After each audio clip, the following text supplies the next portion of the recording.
प्रिय विद्यार्थियों, ऑनलाइन शिक्षण क्लास में आपका एक बार फिर से स्वागत है। हमारा प्रकरण समास जो कि हम पढ़ चुके थे समाप्त हो चुका है। उसके बाद में आज जो नया प्रकरण है वो है प्रत्यय। प्रत्यय माध्यमिक शिक्षा बोर्ड में 4 अंक के आते हैं। प्रत्यय माध्यमिक शिक्षा बोर्ड में 4 अंक के।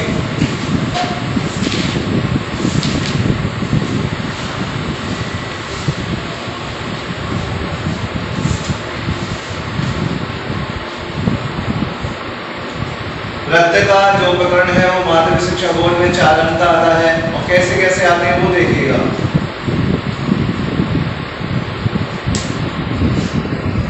कृदंत प्रत्यय,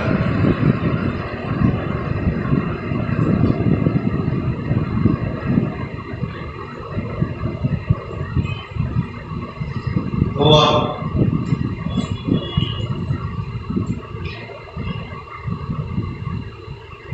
कृदंत प्रत्यय 2 अंक। तद्धित प्रत्यय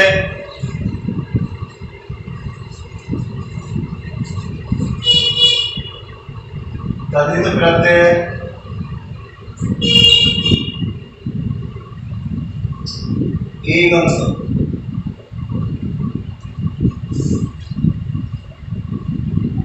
एक अंक। स्त्री प्रत्यय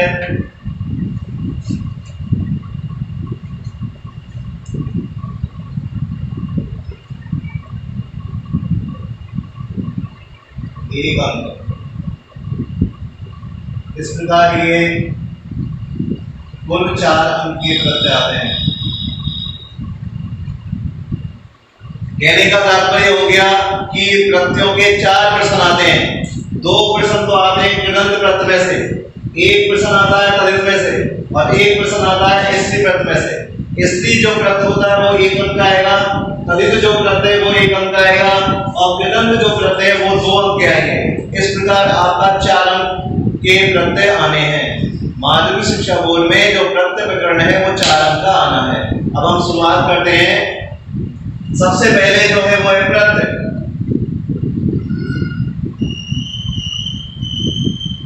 प्रत्यय ये प्रश्न उठता है कि प्रत्यय किन शब्दों से मिलकर बना है। प्रत्यय किन शब्दों से मिलकर बना है। सबसे पहला प्रश्न यही होता है, प्रत्यय किन शब्दों से मिलकर बना है। देखिएगा, प्रत्यय जो शब्द है, प्रत्यय जो शब्द है वो प्रति, धन, ए। प्रत्यय जो है वो प्रति प्लस ए 2 शब्दों से मिलकर बना है। प्रत्यय प्रति धन ए इन 2 शब्दों से मिलकर बना है। देखें यहाँ पे प्रति प्लस ए, इसको खोलने पर पे, पे में रे और रे में ए को अलग निकाल लेंगे तो दोनों आधे हो जाएंगे। पे आधा हो गया, रे आधा हो गया। उसके बाद में है छोटी की मात्रा, पहले आएगा ते और ते में लगी हुई है छोटी की मात्रा। ती मात्रा बाद में आती है। वर्ण यानी अक्षर जो होता है वो पहले आता है, तो ते पहले लिखा, की बाद में लिखा। उसके बाद में है हमारे पास ए और ये, ए और ये, ए और ये। जब हम संधि युक्त पद बनाते हैं तो प्लस के चिन्ह को हटा देते हैं।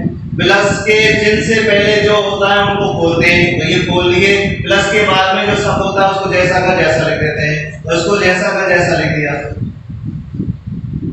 इसको जैसा का जैसा लिख दिया। उसके बाद देखिए, पे का पे, रे का रे, ए का ए, ते का ते और इस ई के स्थान पर, ई के स्थान पर ये बनाते हैं। ई के स्थान पे क्या बनाते हैं, ये इको यंत्री सूत्र से। ई के स्थान पर ये बनाते हैं, ई के स्थान पे क्या बनाते हैं, ये। ई के स्थान पे बन गया ये और आगे ए लगा हुआ है। आगे क्या लगा हुआ है, ए लगा हुआ है, ए। मिला देते हैं, पे रे ए, पे पे में त्रे, और ए मिला दिया तो ये प्रे बन गया। अब ते के नीचे हंत लगा हुआ है, ते के नीचे क्या लगा हुआ है? हलंत। तो हलंत जब लग जाता है तो अक्षर को आपको आधा बनाना है। तो यहाँ पे बना दिया हमने आधा ते। क्या बना दिया? आधा ते। उसके बाद में ये, तो ये क्या है? क्या लगा हुआ है? ए। और उसके बाद में फिर आपका ये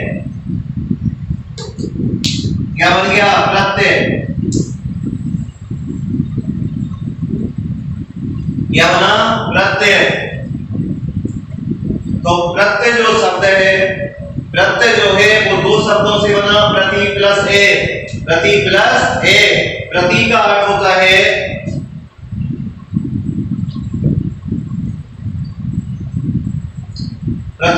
होता है साथ में। प्रति का अर्थ होता है साथ में।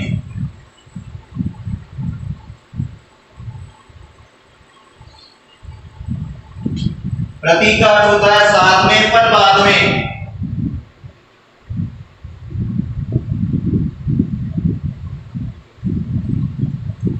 प्रति का अर्थ होता है साथ में, पर बाद में। और ए का अर्थ हो गया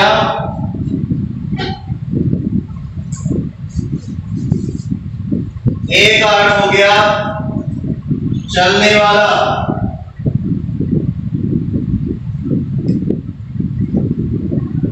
या लगने वाला।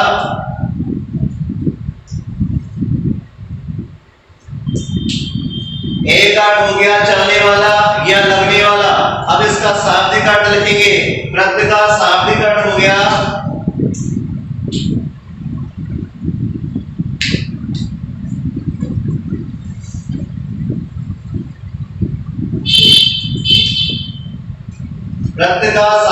लिखिए शब्दों या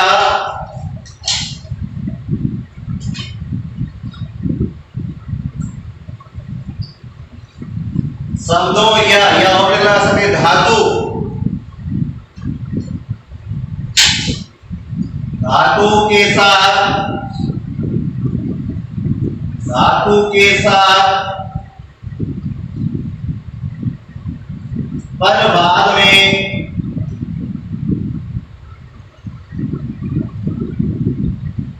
में चलने वाला।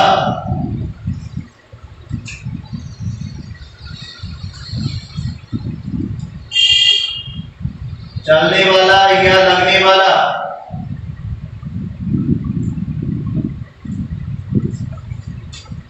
शाब्दिक अर्थ हो गया शब्दों या धातु के साथ पर बाद में चलने वाला या लगने वाला।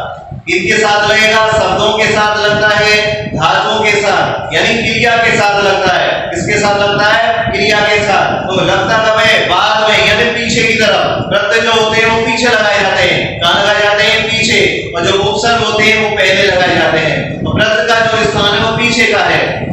और किसके पीछे का है? या तो वो शब्दों के बाद में जुड़ेंगे, शब्दों के पीछे जुड़ेंगे, या क्रिया के पीछे जुड़ेंगे।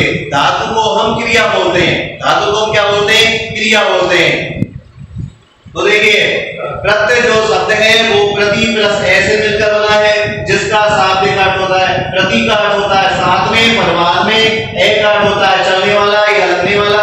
तो प्रत्यय का शाब्दिक अर्थ हो गया शब्दों या धातु के साथ पर बाद में चलने वाला। पर बाद में चलने वाला। अब इसकी परिभाषा लेते हैं।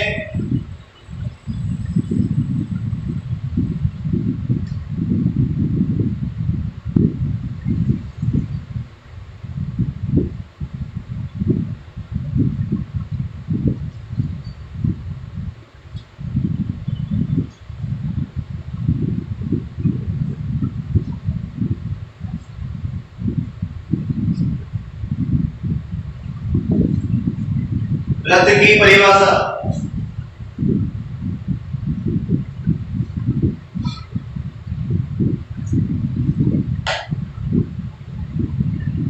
वे शब्दांश जो शब्दों या धातु के पीछे जुड़कर उनके अर्थ में परिवर्तन कर देते हैं।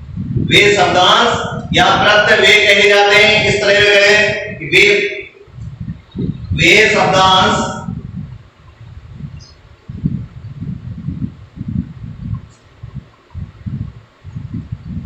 जो शब्दों या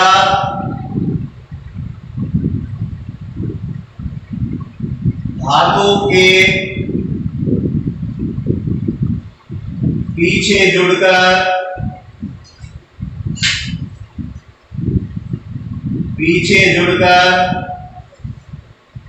या कह सकते हो बाद में जुड़कर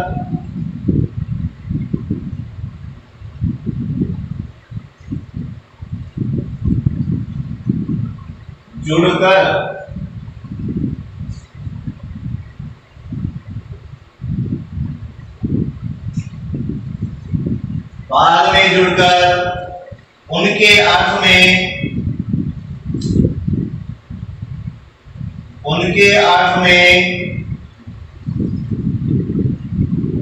परिवर्तन कर देते हैं।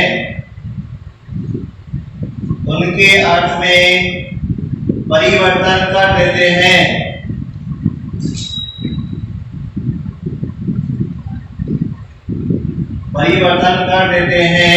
प्रत्यय कहलाते हैं।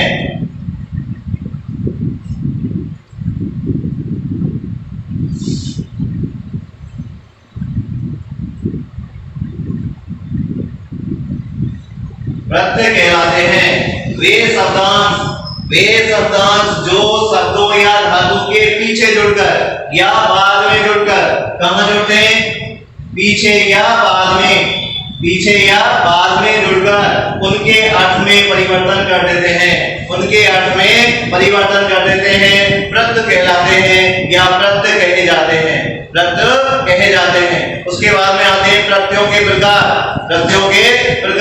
प्रत्यय 3 प्रकार के होते हैं।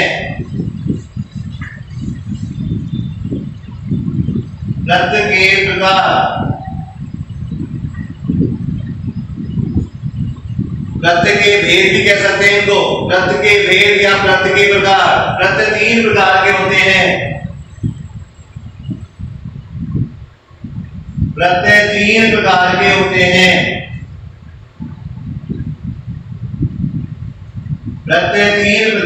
होते हैं।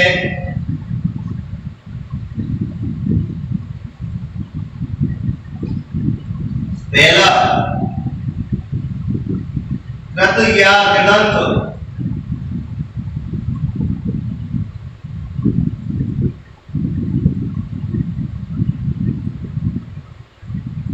कृत या कृदंत प्रत्यय।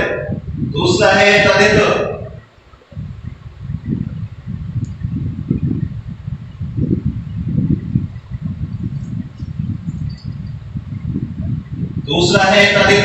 और तीसरा है स्त्री प्रत्यय।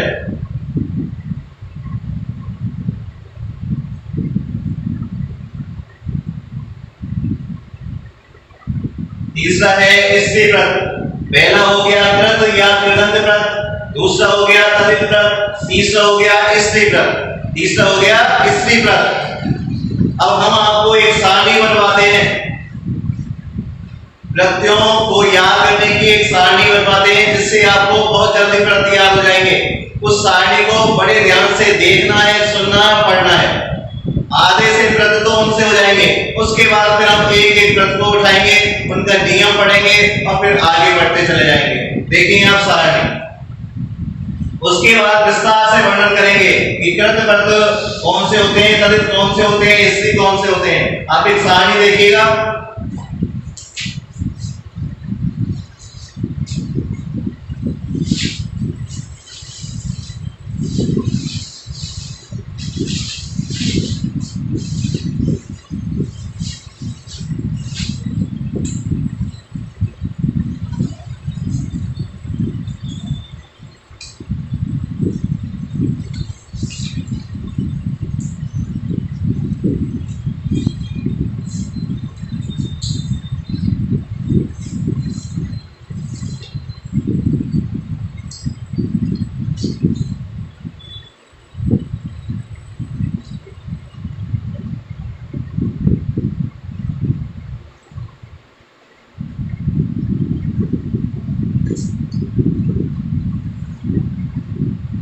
सबसे पहला है आपका कृदंत प्रत्यय।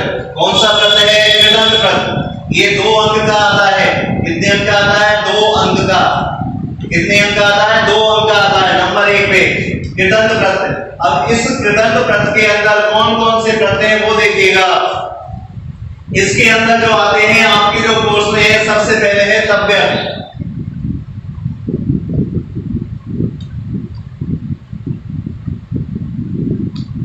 प्रत्यय का नाम हो गया तव्य।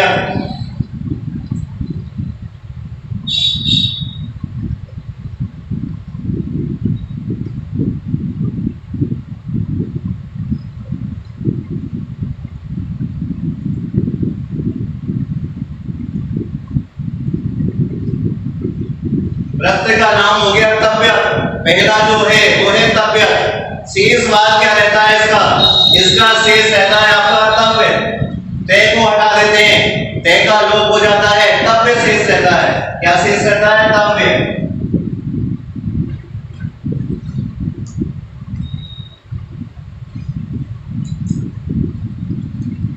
और तव्य प्रत्यय के रूप तीनों लिंगों में चलते हैं। तीनों लिंगों में चलते हैं। तो यहां हम ले सकते हैं पुल्लिंग,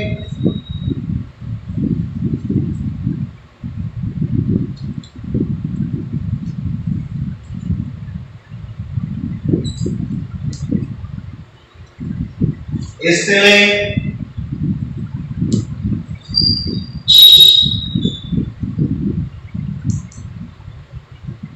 तीसरी है नपुंसकलिंग।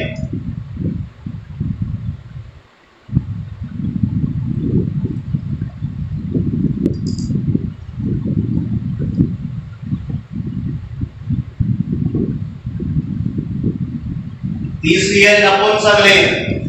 देखिए तव्य, तव्य का तव्य शेष रहा। क्या शेष रहा? तव्य। पुल्लिंग में तव्य रहता है।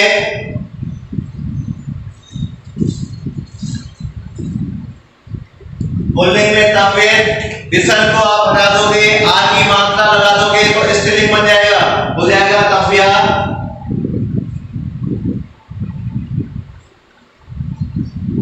आ की मात्रा आपने हटाई और मैं लगा दिया तो बन जाता है तव्यम, नपुंसकलिंग का हो जाता है।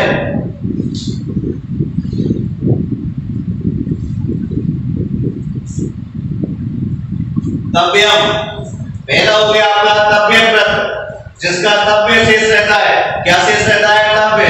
पुल्लिंग में तव्य, स्त्रीलिंग में तव्य, नपुंसकलिंग में तव्यम शेष रहता है। दूसरा है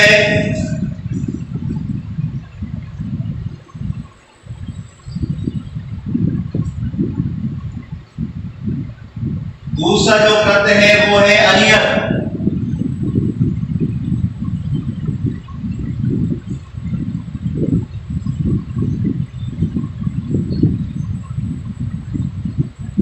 दूसरा जो प्रत्यय है वो है अनियत। कौन सा प्रत्यय है? अनियत। अनियत में भी रे इसका लोप होगा और अनियत शेष रह जाता है। क्या शेष रह जाता है? अनियत। दोनों में बस आपको देखो, यहां तो इसका तय देखना है, यहां तो इसका तय हटाना है और यहां इसका तय हटाना है। कौन सा हटाना है? रे। इसमें से तय हटाओगे तो देखो तव्य, तव्य, तव्यम। इसमें विसर्ग लगा दो, इसमें आदि मात्रा लगा दो, उसमें मैं लगा दो, पहचान के तौर पे बहुत अच्छा काम करेगा। दूसरा है हमारा अनियत। दूसरा कौन सा है? अनियत। अनियत में रे का लोप हो जाता है, अनियत शेष रहता है।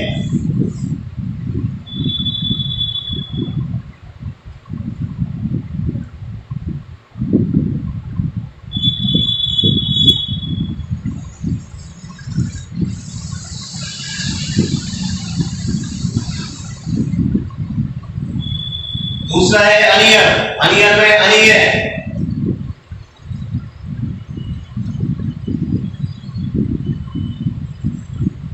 वो तीनों रूप में रूप चलेंगे इसके। यहां हो जाएगा अनिय, अनिया, अनियम।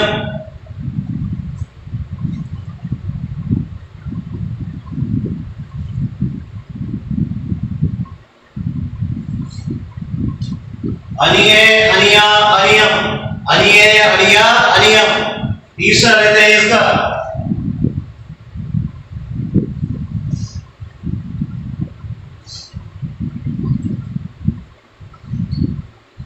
तीसरा पद लेते हैं सानच। कौन सा लेते हैं? सानच।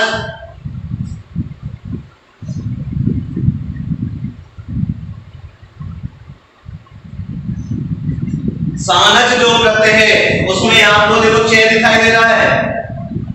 क्या दिखाई दे रहा है? चे। और एक से दिखाई दे रहा है से। इन दोनों वर्णों का लोप हो जाता है और आन शेष रहता है। क्या शेष रहता है? आन। आन और मान। और यहां जो शब्द बनता है इसका नपुंसकलिंग का बनता है, अत और वत।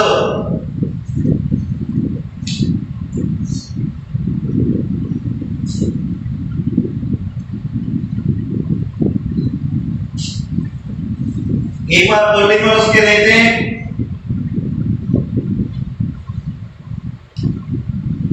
देखो आन बान, यह होता है आन। पुल्लिंग में आने, स्त्रीलिंग में आना, इसमें आना।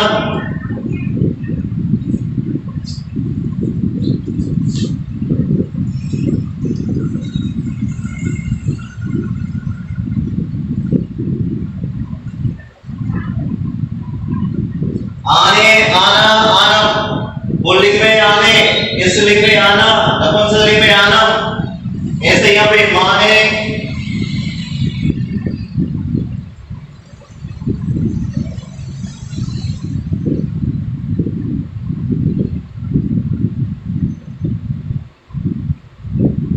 माना, मानम।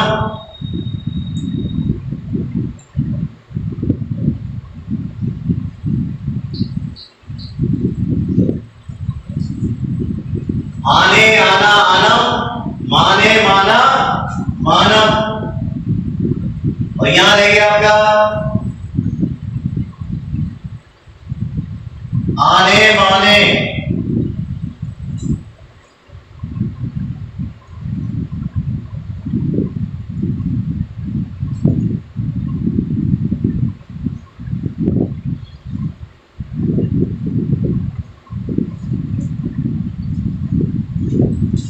फिर आते हैं चौथे पे सती प्रत्यय।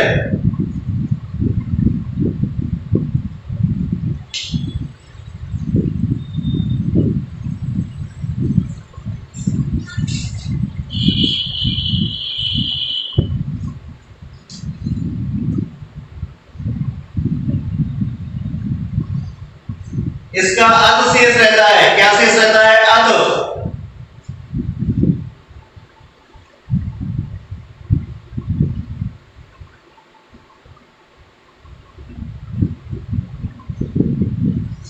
इसका अध शेष रहता है। क्या शेष रहता है? अध। पुल्लिंग में अन,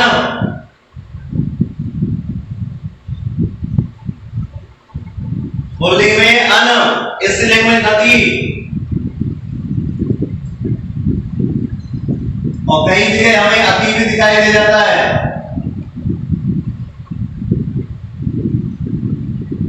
नपुंसकलिंग में अत, नपुंसकलिंग में अत, नपुंसकलिंग में अत। ये जो चार है वो है आपके कृदंत प्रत्यय। ये चार कौन से प्रत्यय हैं? कृदंत प्रत्यय के अंदर ये चार पढ़ने हैं आपको। माध्यमिक शिक्षा बोर्ड में कृदंत प्रत्यय के अंदर आपको ये चार पढ़ने हैं। पहला है तव्यत। तव्यत में तव्य शेष रहता है। अनियत, अनियत में अनियत शेष रहता है। सानच, आने, माने। कहीं आन हो जाता है, कहीं मान हो जाता है। नियमों से जब पढ़ाएंगे तब आपको बताएंगे आने कहां शेष रहता है, माने कहां शेष रहता है। उसके बाद में चौथा था इसका, वो है सत्री प्रत्यय, जिसमें अत शेष रहता है। क्या शेष रहता है? अत। पुल्लिंग में अन, स्त्रीलिंग में नति, अति या अत, नपुंसकलिंग में अत। उसके बाद आते हैं मतु प्रत्यय। दूसरा जो नंबर का है वो है आपका तदित।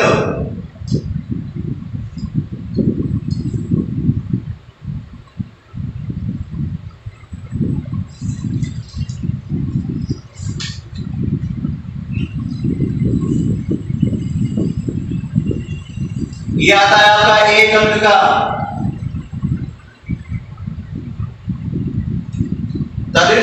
प्रत्यय है वो आता है एक अंक का। ये जो चार प्रत्यय हैं किडंत जो प्रत्यय है वो आते हैं आपके दो अंक के, और तदित जो प्रत्यय वो आता है एक अंक का। इनमें देख लीजिए ये जो किडंत प्रत्यय है ये धातुओं के साथ लगेंगे, इनके साथ लगेंगे धातुओं के साथ।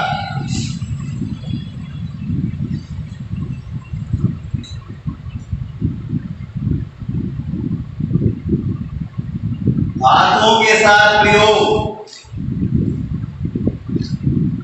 धातु संस्कृत में बोलते हैं और क्रिया हिंदी में बोलते हैं, यानी क्रियाओं के साथ इनका प्रयोग होता है, क्रियाओं के साथ इनका प्रयोग होता है। दूसरा जो है तदित, ये लगेंगे शब्दों के साथ में।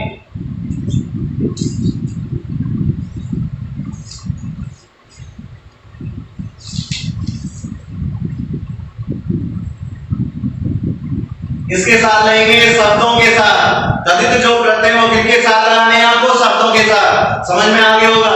किडंत जो प्रत्यय है वो धातुओं के साथ प्रयोग होता है, किसके साथ? धातुओं के साथ। और जो तदित प्रत्यय है उनका जो प्रयोग होता है वो शब्दों के साथ आएगा। तो यहाँ ये विशेष ध्यान रखें, किडंत जो ये चार प्रत्यय हैं ये धातुओं के साथ में ही लगेंगे, और जो हमारे तदित प्रत्यय आरंभ हो रहे हैं उनका प्रयोग शब्दों के साथ ही करना है, क्रियाओं के साथ नहीं करना है, शब्दों के साथ प्रयोग करना है। तो पहला नंबर का है इसमें मतुब।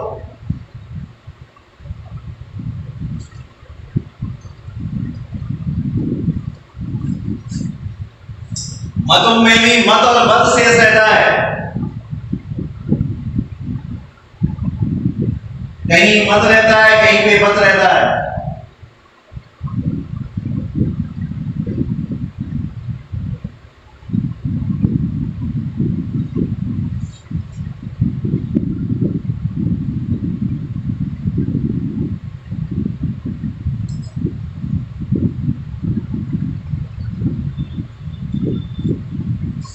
मतुब व्रत में मत और बत शेष रहता है। पुल्लिंग में देखेंगे मान वान,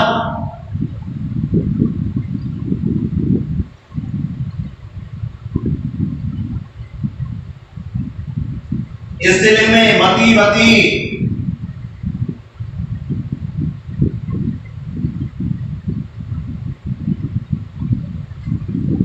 नपुंसकलिंग में मत वत,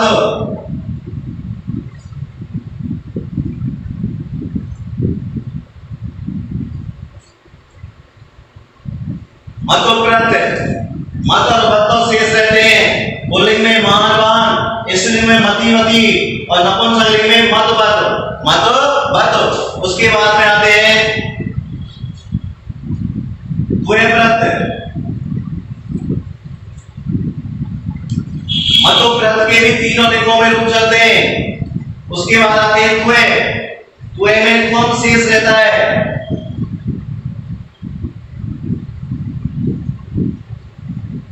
द्वय में त्वम शेष रहता है। उसके बाद में आते हैं ठग। ठग में इके शेष रहता है।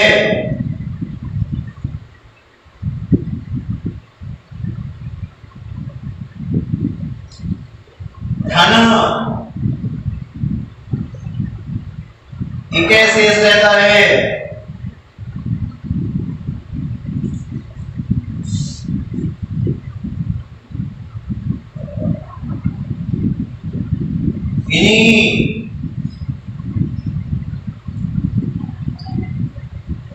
इन्हीं में इन शेष रहता है।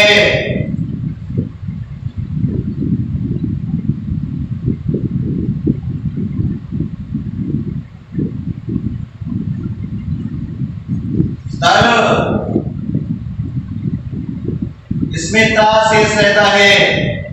रहता तो तय शेष है पर तो स्त्रीलिंग में चलते हैं इसके रूप तो ता हो जाता है।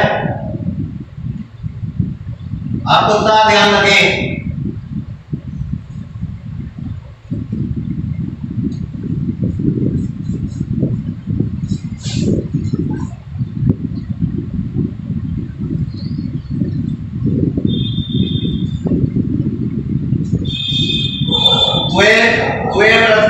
वैसे शेष रहता है। परंतु इसके रूप नपुंसक लिंग में चलते हैं, इसलिए मैं और लग जाता है। तो आपको तो में ही ध्यान रखना है जिससे कहीं गलती ना हो। उसके बाद ठग, ठग में इके, ठन में भी इके। पहले हमारे कोर्स में ठग था, किताब में ठन और दे दिया गया है, तो दोनों प्रत्ययों का अध्ययन करेंगे, दोनों प्रत्ययों का अध्ययन करेंगे। वैसे माध्यमिक शिक्षा बोर्ड में आपके ठन प्रत्यय का उदाहरण आएगा, जबकि ठन प्रत्यय हमारे कोर्स में ही नहीं था, बुक में दे रखा है, इसलिए हमें दोनों प्रत्ययों का अध्ययन करना है, ठग का भी करना है और ठन का भी करना है। उसके बाद आता है इनी, इनी में इन शेष रहता है, इनी में क्या शेष रहता है, इन। और तल, तल में ता शेष रहता है, तल में क्या शेष रहता है, तल, तल में ता शेष रहता है। और लास्ट में जो है वो है आपका स्त्री प्रत्यय।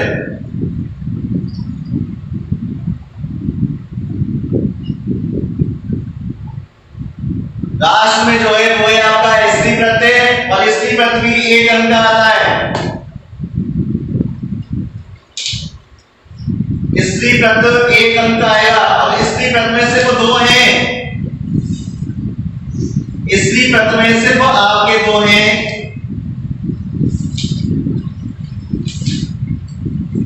एक तो है डाक, डाक में आपका आ शेष रहता है, डाक में क्या शेष रहता है, आ।